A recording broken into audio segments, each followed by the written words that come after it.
Às vezes, uma pessoa que vive uma situação difícil, financeira, não tem lugar para ir, aí vem para a igreja. Porque não tem lugar para ir. Porque o dia que tiver um lugar para ir, não virá mais para a igreja. Então, parece que o nosso relacionamento com Deus nem sempre é pautado por aquilo que a gente quer, mas pelas circunstâncias ou pelos interesses. Interesses vão determinar nossos destinos. Uma vez que você muda o teu interesse, você muda o teu destino. Em João capítulo 8, a partir do verso de número 1, Jesus, ele se encontra com aquela mulher que foi pega em flagrante adultério. Diz assim o texto, João 8:1, Jesus, porém, foi para o Monte das Oliveiras. Ao amanhecer, ele apareceu novamente no templo, onde todo o povo se reuniu ao seu redor, e ele, Jesus, se assentou para ensiná-lo. Os mestres da lei e os fariseus trouxeram-lhe uma mulher surpreendida em adultério. A mulher adulterou porque ela quis, mas pegaram ela. E fizeram-na ficar de pé diante de todos. Fizeram-na, obrigaram ela a se expor. E disseram a Jesus, mestre, essa mulher foi surpreendida, foi pega em ato de adultério. Na lei de Moisés, existe uma ordem, a lei de Moisés nos ordena a apedrejar tais mulheres. E qual a ordem que o Senhor nos dá? Eles estavam usando essa pergunta como armadilha, a fim de terem base para acusá-lo. Mas Jesus inclinou-se e começou a escrever no chão com o dedo. Visto que continuavam a interrogá-lo, ou seja, insistiram, perturbaram Jesus com essa questão, ele, Jesus, se levantou e lhes disse, se algum de vocês estiver sem pecado, seja o primeiro a tirar pedra nela. E inclinou-se novamente e continuou, nem ligando, escrevendo alguma coisa no chão. Os que ouviram a Jesus, os que o ouviram foram saindo, um de cada vez, começando pelos mais velhos. Jesus ficou só com a mulher em pé diante dele. A mulher ficou exposta diante de Jesus, né? Então, Jesus pôs-se em pé também e perguntou-lhe, mulher, onde estão eles? Ninguém a condenou? Ninguém, Senhor, disse ela. Declarou Jesus, eu também não a condeno. Vá e abandone a sua vida de pecado. Vocês veem que esses personagens, eles estão vivendo uma experiência e cada um tem uma perspectiva diferenciada. Cada um enxerga a vida de uma maneira diferenciada. Assim como cada pai educa seu filho de uma maneira, mas existe uma maneira correta, quando você separa, quando você consagra, quando você entrega, aí você consegue descansar que Deus está no controle. Existe uma maneira mais controladora, dominadora, e muitos usam até a igreja como uma ferramenta para poder, de alguma forma, obrigar ou manipular. E esse texto fala sobre isso, fala sobre uma perspectiva de obrigação. A mulher estava fazendo uma coisa errada, e ela foi descoberta, ela foi surpreendida. E agora estavam expondo ela, estavam acusando ela, estavam envergonhando ela. Aquelas pessoas, elas estavam ali, de alguma maneira, julgando aquela mulher. Então, um dos personagens que nós temos, Jesus, a mulher e os mestres da lei e os fariseus, cada um tinha uma perspectiva diferente. E eu quero dizer para você que a sua vida, os seus olhos, vão ser determinantes na perspectiva da sua vida. Se seus olhos forem bons, toda a sua vida será boa. Agora, se seus olhos forem ruins, a sua vida pode estar vivendo a mesma situação que os outros, mas ela vai ser uma vida diferente. Estamos todos na mesma igreja, estamos todos experimentando da mesma coisa, estamos todos vivendo a mesma situação, mas cada um vai viver uma vida diferente da outra por causa da perspectiva, por causa do lugar que se posiciona. Jesus, ele estava ali e na terça-feira eu estava assistindo uma capela do Betel e o pastor Gerson, que é o professor de grego, talvez um dos professores mais, vamos dizer assim, estigmatizados do seminário, quase ninguém gosta dele porque a matéria dele é difícil e ele dá uma matéria difícil de uma forma difícil, né? Mas ele trouxe uma palavra e falou que Jesus estava do lado de fora do templo. O templo, ele tinha o lugar central, né? E tinha um pátio, e era um local comum, onde as pessoas entravam no pátio. E Jesus estava ali no pátio.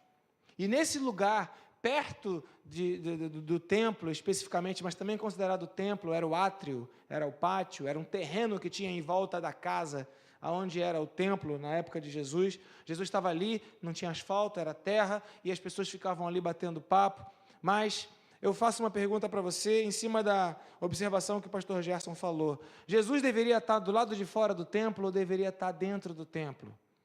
Dentro do templo seria o lugar certo para estar a presença de Deus. Mas, de alguma forma, a presença de Deus, o próprio Deus, Jesus, estava do lado de fora do templo. Porque existia tanta política, existia tanto interesse, tantos objetivos obscuros dentro do templo, que Jesus nem queria ir lá. Porque os próprios pecadores não tinham direito de entrar no templo.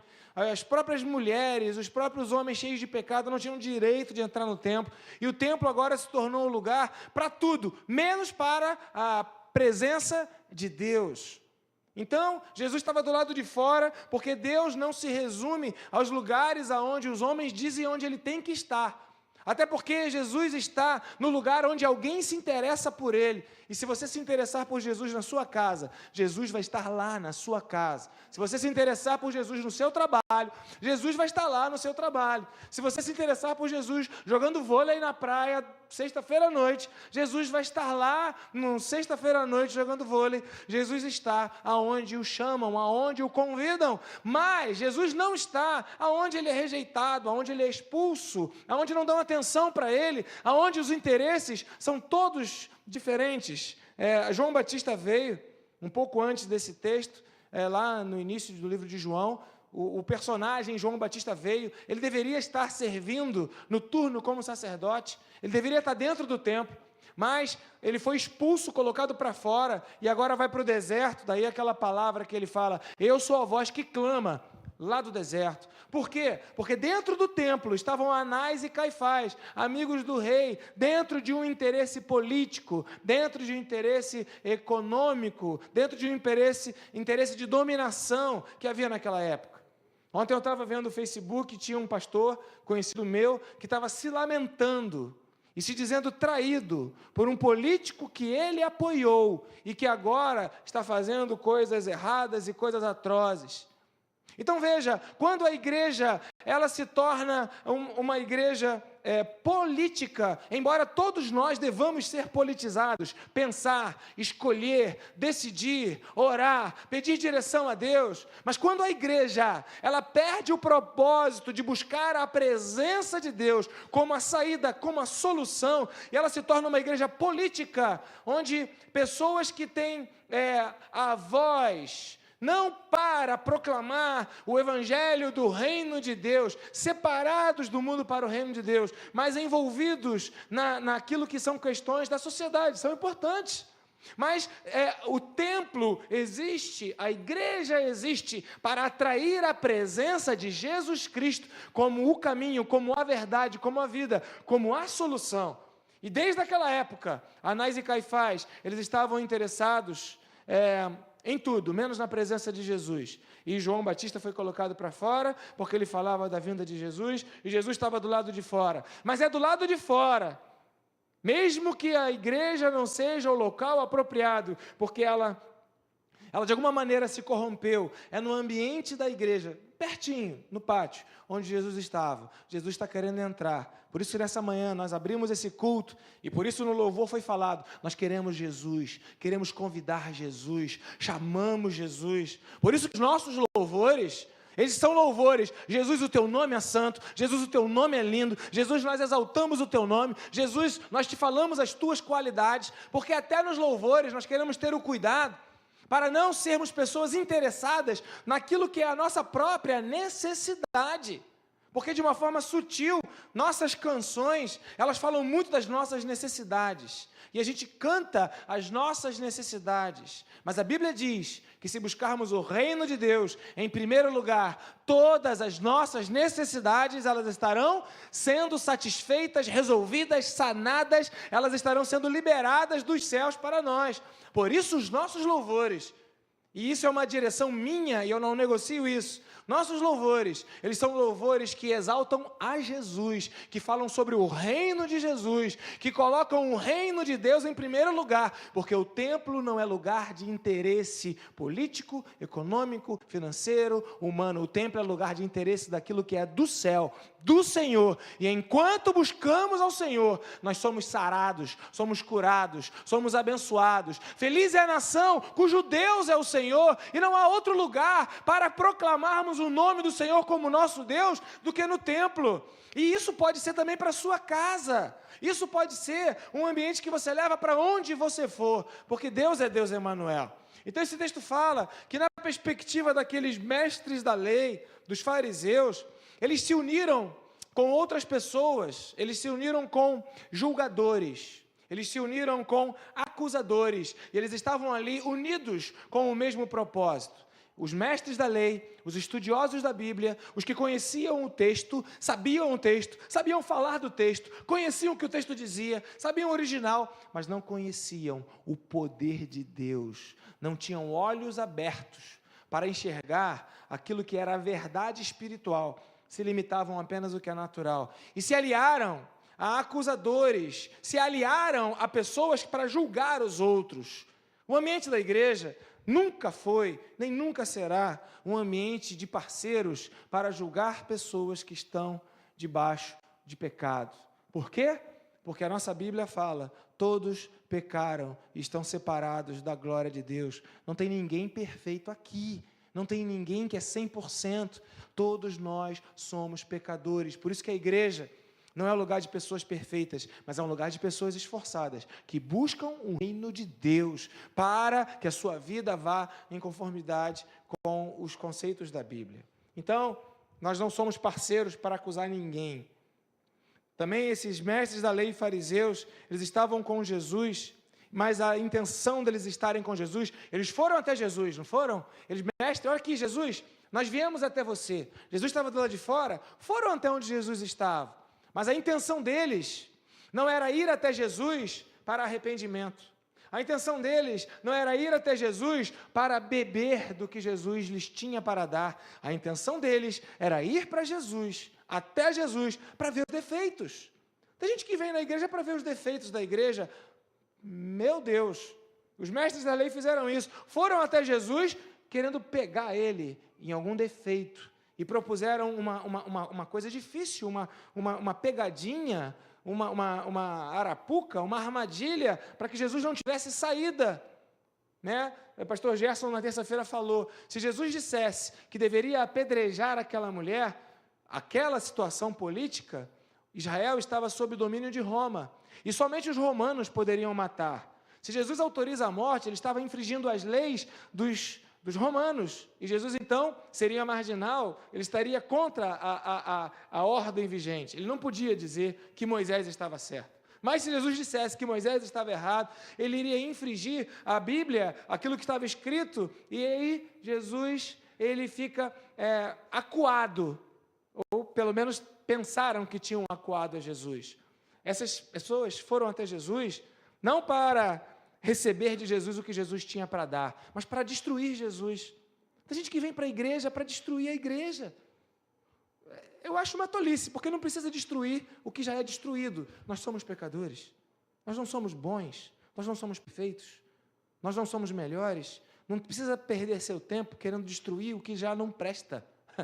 Mas aqui é um local onde nós buscamos aquele que presta, aquele que reina, aquele que é soberano, aquele que tem a saída, aquele que tem as escolhas que nós precisamos descobrir, escolher segundo ele, aquele que nos ensina a criar os nossos filhos, porque não tem educação melhor. Não adianta você querer ficar discutindo qual é a melhor educação, qual é a pior educação. Você tem a sua, ore a Deus, para que Deus possa, segundo o propósito da consagração que Deus tem para os seus filhos e para a sua vida, te orientar no caminho em que você deve andar.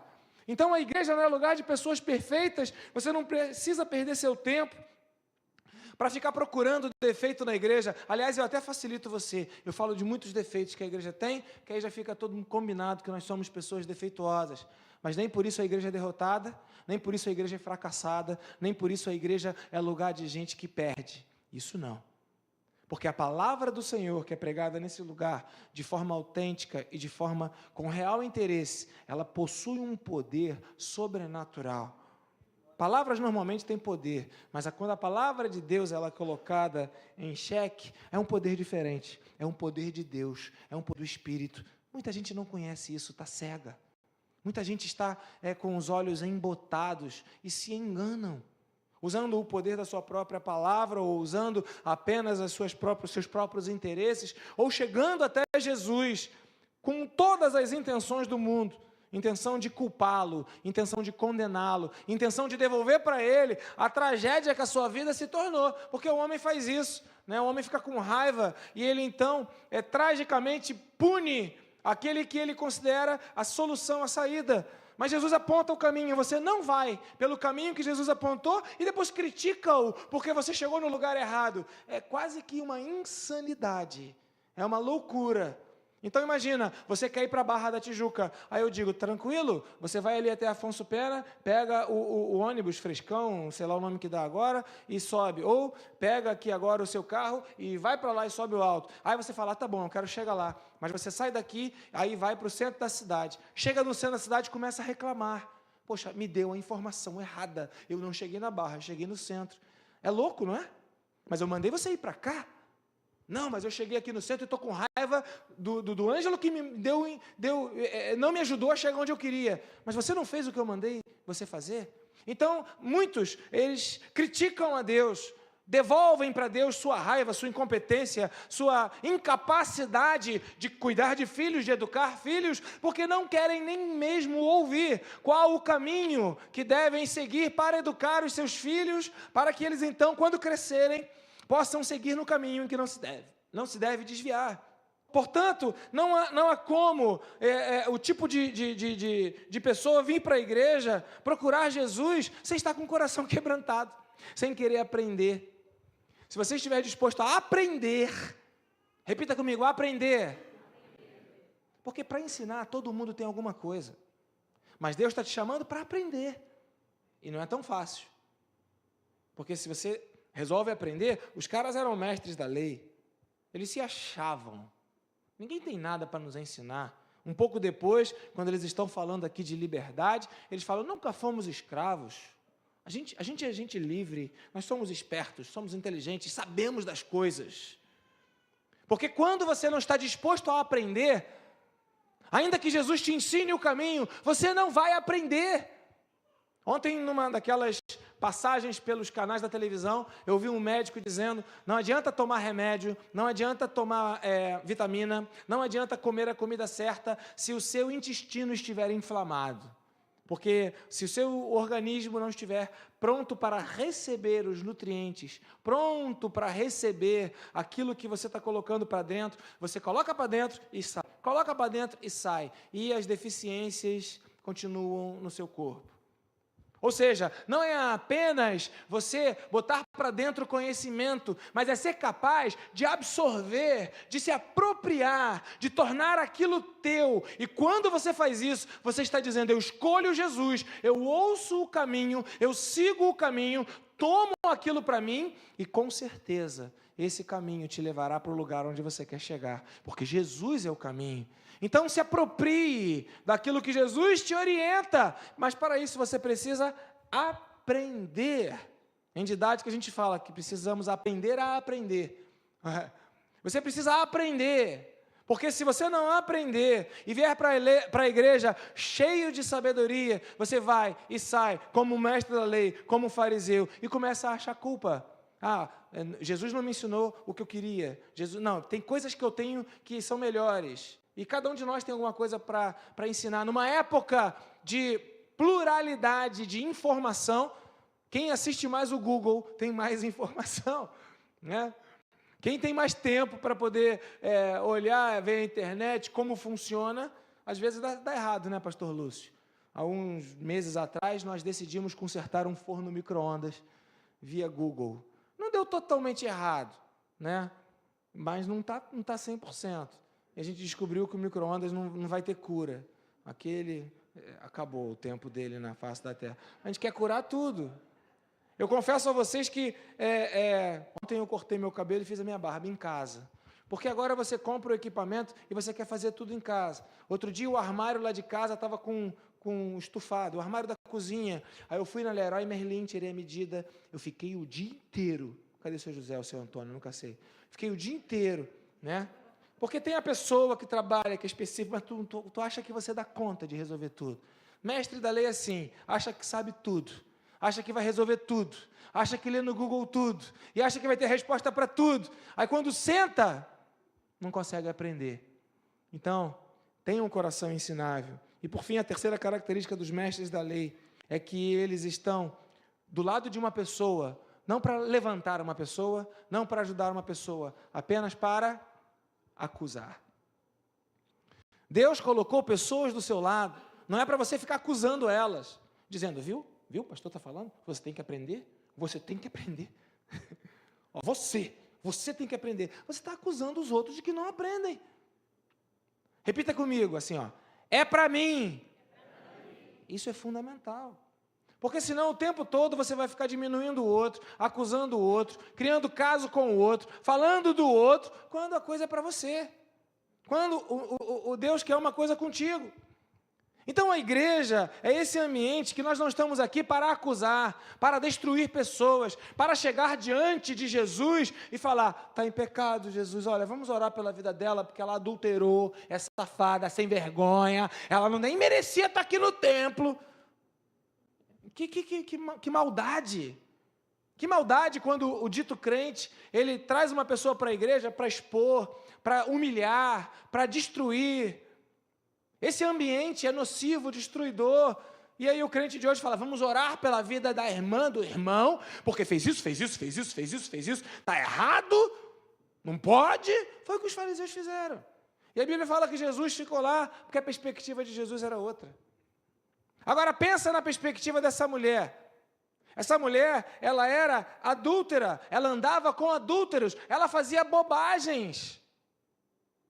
Ela não fazia o que tinha que fazer, ela estava toda errada. Essa mulher, olha que quanta destruição. Depois que ela andava com os adúlteros, que só faz coisa errada, adulterar é mudar o formato original. Então ela mudava o formato original da sua própria vida, da família dos homens casados com quem ela se relacionava, da traição que ela fazia com o seu marido, talvez se tivesse, ou com o seu futuro marido, quando o tivesse. Então ela era adúltera, ela andava no caminho dos adúlteros. Depois, ela foi agora junto com o caminho dos acusadores. Olha que vida horrorosa que essa mulher tinha. Pegaram essa mulher agora e os acusadores vieram com ela. Ela já andava no caminho com os adúlteros. Agora ela está andando com os acusadores. Que vida terrível! Andar do lado de gente que fala os teus defeitos, andar do lado de gente que te aponta os problemas, andar do lado de gente que diz para você que não presta. E essas pessoas tentaram envolver Jesus para que essa mulher chegasse dentro do templo e ali encontrasse adúlteros e encontrasse acusadores. Mas Jesus ignorou, porque o coração de Jesus é perdoador. Então, se você vier na igreja, algum irmão te acusar, Jesus não te acusa. Se você vier na igreja e alguém for orar por você e te expor, Jesus não te expõe. Se você vier na igreja e de alguma forma você se sentir mal, ou você se sentir no lugar inapropriado, você está no lugar certo, porque aqui somos todos assim. Porque o nosso templo é o templo onde Jesus está. E o texto fala que na perspectiva de Jesus, onde Jesus está, a consagração, a santidade. E ele então começa a falar para a voz do coração de cada um daqueles acusadores, aquele que não tem pecado, atire a primeira pedra, e cada um foi saindo. Todos foram embora. Naquele momento, aquela mulher ficou longe dos adúlteros, aquela mulher ficou longe dos acusadores, e ela estava agora diante de Jesus, e Jesus perguntou para ela, onde estão os teus acusadores? Sabe por quê? Porque quando nós chegamos a Jesus, a gente fica livre de gente que atrapalha a nossa vida. Quando a gente chega perto de Jesus, aqueles que são, assim, um problema do nosso lado, eles não ficam muito tempo. Eles vão embora, eles não suportam. Quando a gente está com Jesus, Jesus limpa a nossa vida e aquilo que era um problema, os adúlteros, os acusadores vão embora e a gente fica limpo, limpo. Por isso, vinde a mim, se você está cansado de andar do lado de gente que não é gente que te acrescenta. Vinde a mim, diz o Senhor, se você está do lado de gente que te faz fazer coisas erradas. E eu vos aliviarei, diz o Senhor. E aquela mulher foi aliviada. E ela falou, não tem mais ninguém. E ela deve ter dado aquela respirada. Na nossa imaginação santa, a gente imagina ela, ué, eu estou livre? Cadê aquele pessoal? E de repente, aquele Jesus que estava dando desprezo a todo aquele movimento, ele se coloca de pé, ele honra aquela mulher. Por quê? Porque mesmo que nós estejamos em pecados, a Bíblia fala que se nós viermos até Jesus de todo o nosso coração, nós seremos perdoados, a nossa desonra vai embora, e em lugar da humilhação, nós teremos dupla honra. Jesus se colocou de pé, olhou nos olhos dela e falou, eu não te condeno. Não há acusador que possa te condenar, porque eu não te condeno. Vai, muda de vida, muda de vida. A perspectiva de Jesus não é acusar você. A perspectiva de Jesus é que você mude de vida. A perspectiva de Jesus não é dar razão moral àqueles que te acusam. Pelo contrário, é te livrar de toda e qualquer acusação. Ele mesmo não te acusa. Teologicamente, a gente aprende que tem algumas coisas que Deus não pode fazer. Deus sendo soberano, Deus sendo o dono de todas as coisas, o Criador, é o Deus do impossível, mas tem coisas que são impossíveis para Deus. A primeira coisa que é impossível para Deus é Ele não te amar, porque Ele é o próprio amor, Ele é a essência do amor, Ele sempre vai te amar. Deus amou o mundo de tal maneira que deu o seu único Filho, Ele te ama, seja lá quem você for, é da natureza dEle, Ele não muda. E a segunda coisa que para Deus é impossível é Ele não te perdoar, porque a Bíblia fala que se o teu coração te condena, maior é Deus que o teu coração. Ele não nega a si mesmo. O que Ele já fez, Ele não volta atrás, Ele já te perdoou, Ele já te amou, Ele já decidiu te receber como filho na casa do Pai. Então a vida consagrada a Deus é uma vida de alguém que aprendeu a descansar, a respirar. Sabe por quê, queridos? Porque existem muitos interesses que rondam a nossa vida. Interesses de dinheiro, porque sem dinheiro a gente não consegue fazer nada. Interesse de saúde, porque sem saúde, mesmo com dinheiro, você não faz nada. Interesse de ter família, porque se você não tem motivo para quem você vai viver, você não tem motivo sequer para viver. E nós estamos aqui falando de família. Estamos dizendo para o pai e para a mãe que essa criança, ela deve ser a razão para vocês viverem. Mas não para vocês mesmos. Mas a razão para vocês tornarem ela com uma vida melhor para Deus. É isso que é consagração.